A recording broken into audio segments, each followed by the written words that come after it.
Hello chess friends and welcome to Azadov's chess channel and welcome to the round 24 of the TCEC season 15 super final between the two top engines Leela C0 and Stockfish. So today I'll show you a very nice Ruy Lopez game. It will not be sort of a tactical battle, it will be a positional battle, and I really like these types of games. Although I don't play myself the Ruy Lopez as black, I don't go after e4, I don't go into this e5 lines because I think there's too much theory about these openings, and I really like these openings in which you have clarifications after 10 or 50 moves. I've seen in the Ruy Lopez you have written there books written about 30 moves that are still common theory, and I think it's too much theory for me.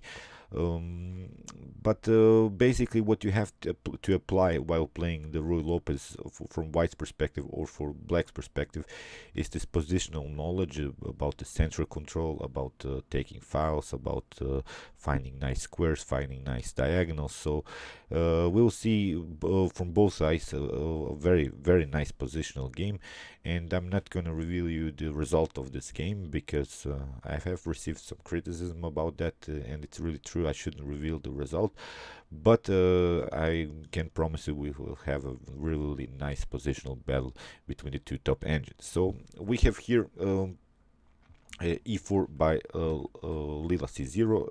Stockfish responded with e5. Knight on f3, knight on c6, bishop on b5, the common Ruy Lopez. a6, bishop on a4, now knight on f6, we have the Columbus variation, and now castling by Leela. So there is this line: if you take, knight takes on e4, okay, you have rook on e1, knight on c5 with an attack on the bishop. Here bishop takes on c6 can be played, d takes c6, and now knight on e5, bishop on e6. So this is also a very well known variation. So this is so-called open variation. Still both sides have the opportunity. White has a better pawn structure, black has the bishop pair. Okay, but here in this line, after castling, bishop on e7 was played, and now rook on e1, now b5, because the threat was now, of course, bishop takes on c6, and then simply taking a pawn on e5. So bishop on b3, we have d6, and now c3.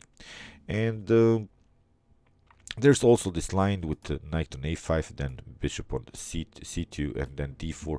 So as said, these are the common ideas here from black's perspective to make sort of a pawn progress here on the queen side. And here Stockfish decides to go castling, and now h3. This h3 is also a very important positional move, because after bishop on g4, you're not able to push the pawn here on d4 because of some pinning ideas and knight on d4 ideas. So that's why h3, sort of a prophylactic move. And now bishop on b7. In one game between Sergei Karyak and Magnus Carlsen decided to go here knight on b8 and then go knight on d7. Preparing sort of a King's Indian style of the Ruy Lopez, and it looks kind of funny to go back again with the knight, but I've seen it many times. And here Stockfish decides to go bishop on b7. This bishop on b7 is sort of a discovered attack on this e4, because of course white is preparing this d4 move. Here d4 was played, now rook on e8, and this is the idea when you have sort of a dynamic position in the center. You should go with your pieces, with your rooks, with your queens, with your knights towards the center, making sort of a compact position. So this rook on e8 really also indirectly competes with its rook on e1, although it's not clear what's going to happen in the center.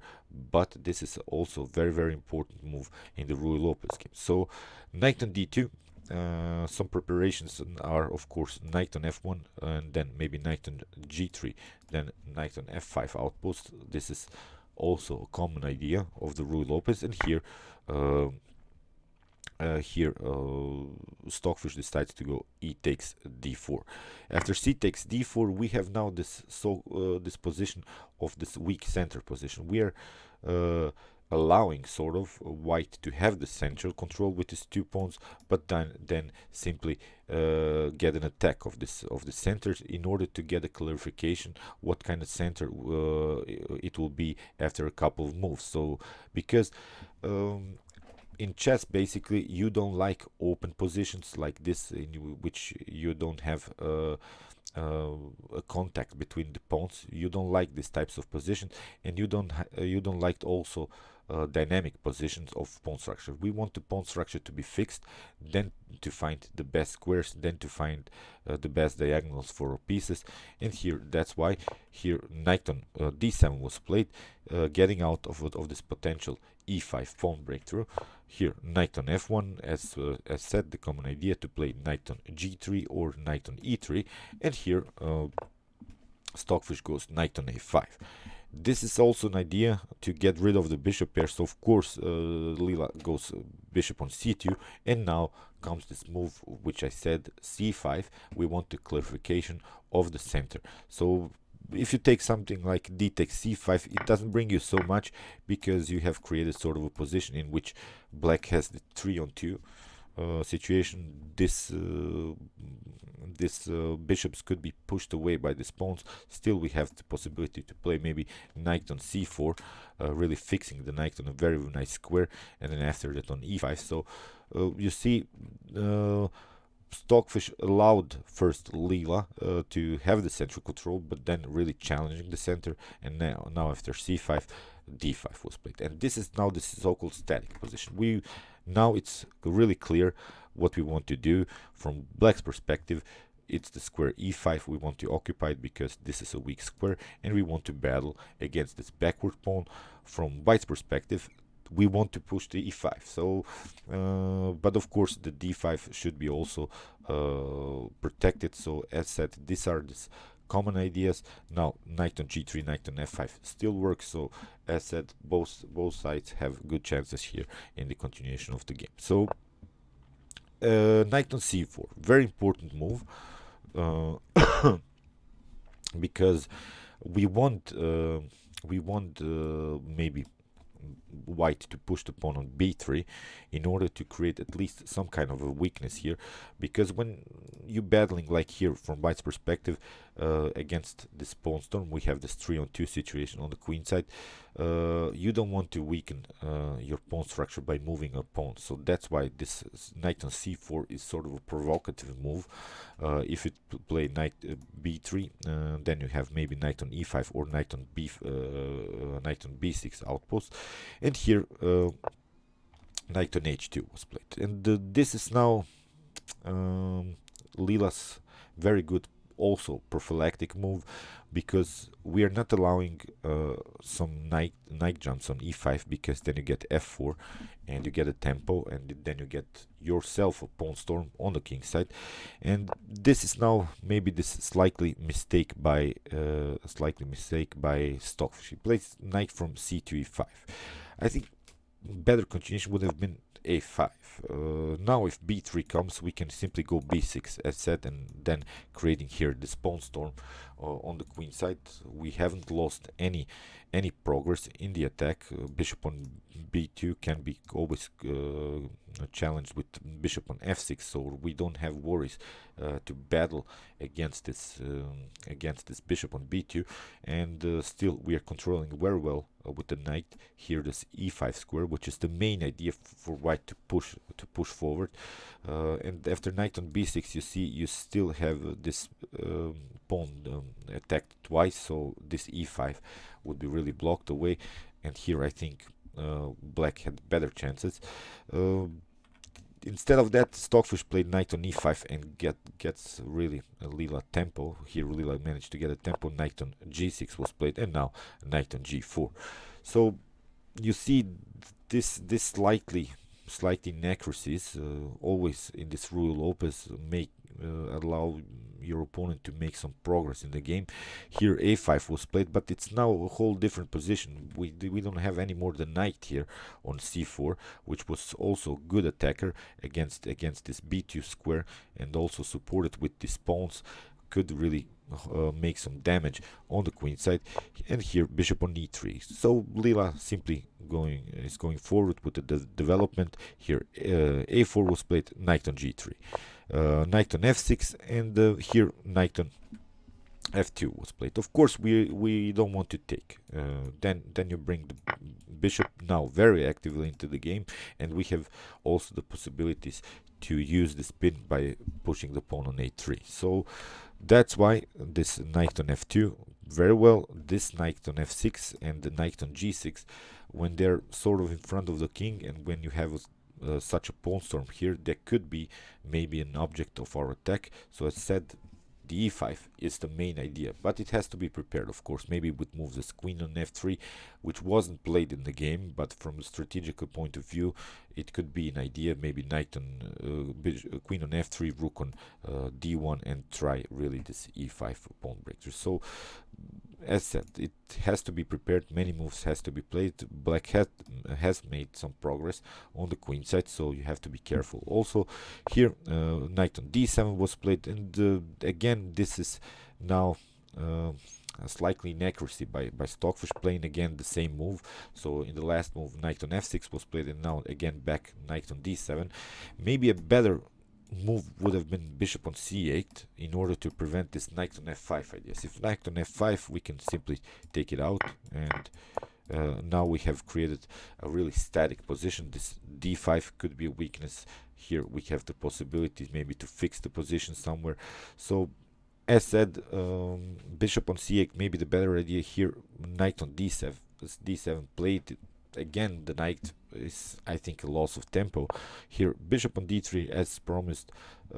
Here Leela simply goes with the good development. c4 doesn't bring you so much, because then you have liberated this diagonal for the bishop. So that's why bishop on a6 with the idea to play maybe b4, and then after that c4, because if we manage to get these 3 pawns on the 4th rank, this could be deadly for white. So that's why here first a3, not allowing this idea of b4. If b4, then of course we're taking, and then we can take this pawn.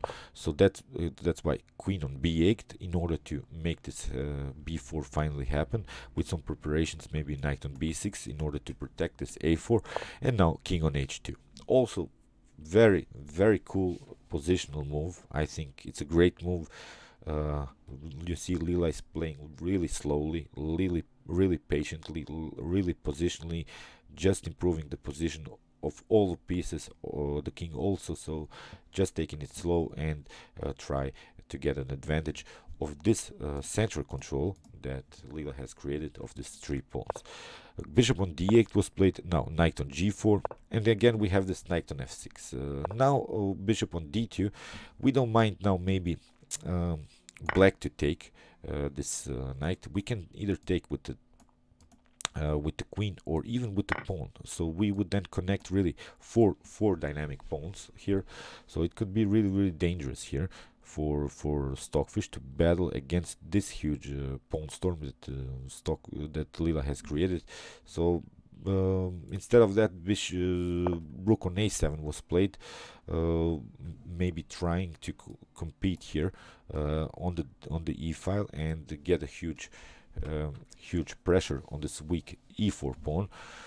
Rook on c1 was played, and now bishop on c8. Now comes this idea. Knight on f6 was played, bishop on f6, and okay, here knight on h5, challenging the bishop, because bishop takes on b2 doesn't bring you so much. Then you get rook on b8. If you take, well, then the rook comes very actively into the game. This is also dangerous. The g7 square is very weak, so we could maybe in the next move play the move bishop on c3, aiming the g7. So that's why here Stockfish decides to stay on this diagonal, not take this pawn. This would be really sort of a poison pawn situation. Here bishop on c3, and now bishop on c3, and now b takes c3, and this is really a great counter attack against these 3 pawns. We are waiting. Okay, black can try maybe to push the pawn on b4, you see, but after a trade of pawns, this a4 would be still a weakness. We can always create a blockade against this pawn and really continue the game with our idea to push the pawn on e5. And I've seen many times most of the players don't calculate this e5 move very well. They simply rush into it, and then they create weaknesses in the center. These 2 pawns in the center will be really sort of a object of our opponent's attack. So don't rush into this e5. It has to be prepared. First, solving here the problems on the queen side. Now with this a3 and c3, Leela has managed to really fix the position on the queen side. If of course c4 it's not a problem, then you have really improved the position, because b4 will never be played in the continuation of the game. So here rook on f8 was played with some ideas to maybe push the pawn here on f5, and you see still e5 wouldn't be possible because the knight and the queen are controlling the e5. So here rook on b1 with an attack on this pawn. That's why rook on b7. And now comes the very important move here. Very good move, c4. We have b takes c4. Here you cannot play b4 because you lose a pawn immediately, and probably the game in this kind of level that these 2 top engines are playing. So b takes c4 had to be played. Now first bishop takes on c4, rook takes, queen takes on b1, and now queen on a7.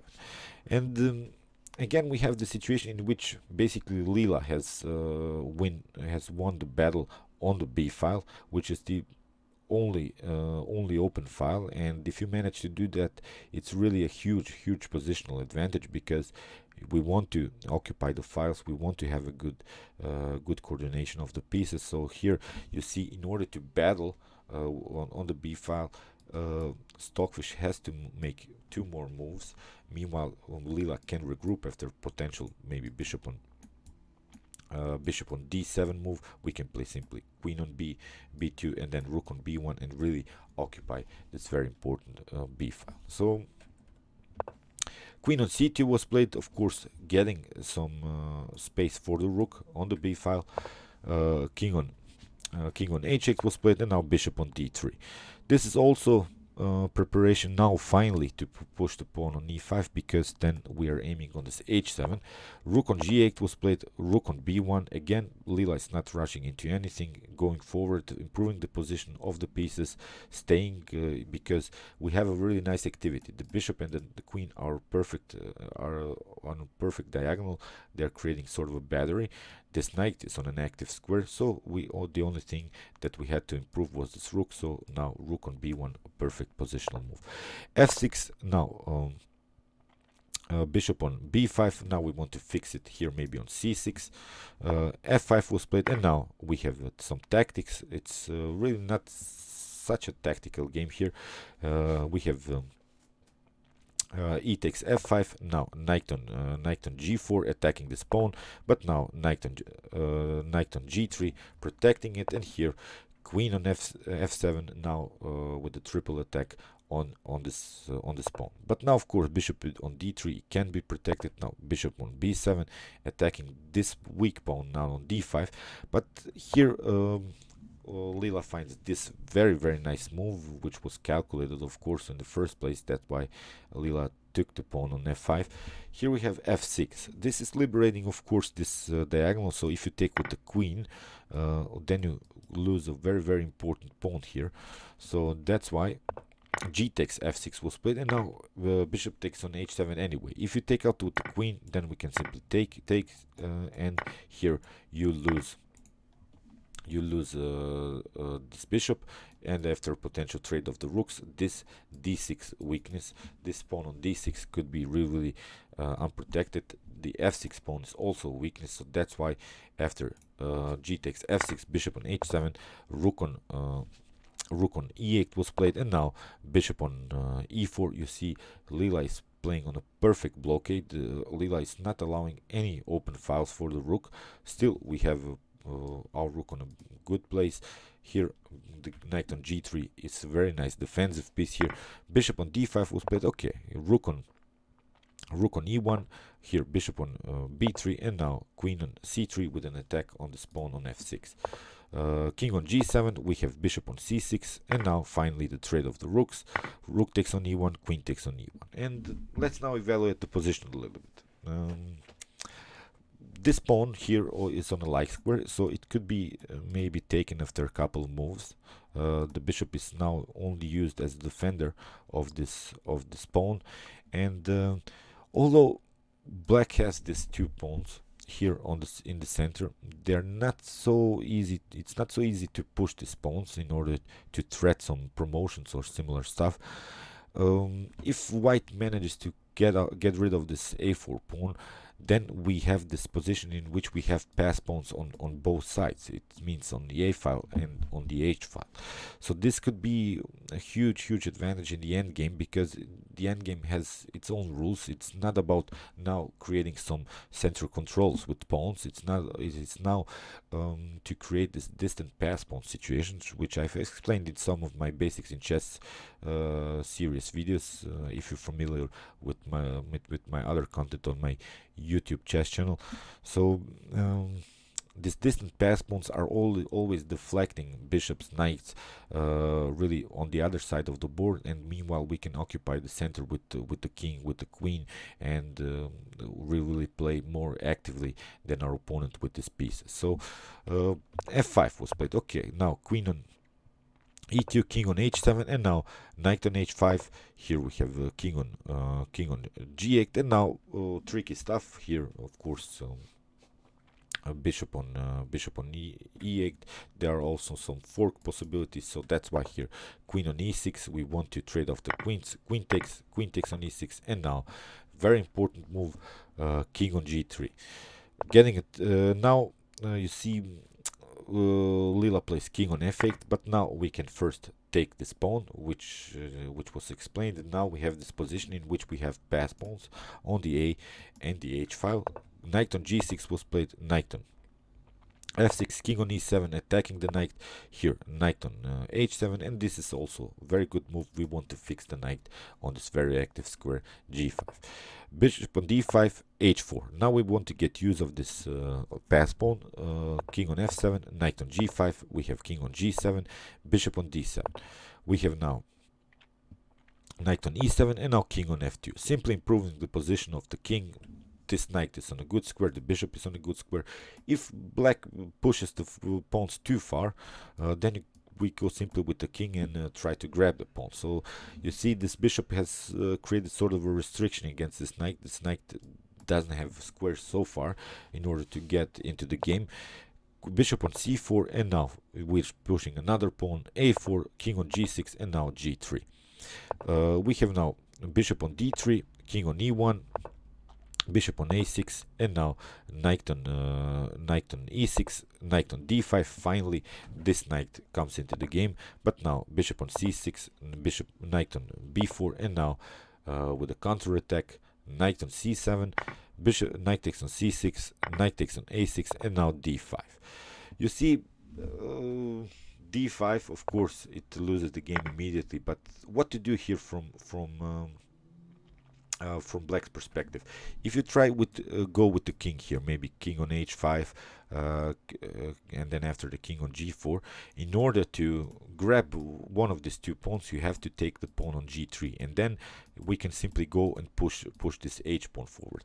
The other idea here from white's perspective is now then maybe to go with the king and even sacrifice the knight here for these two pawns, then after that recapture with the king maybe, and then create this again distant pass pawn, because the knight has really troubles to battle against this distant pass pawn situations.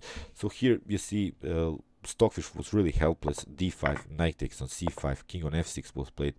Now knight on b3, king on g6, and now king on e2, king on h5, king on f3, knight on b4, knight on d4, and, king on g6, and in this position Stockfish resigned because, as said, the only idea is now to grab this pawn, and this is now of course a completely winning endgame here for Leela C0.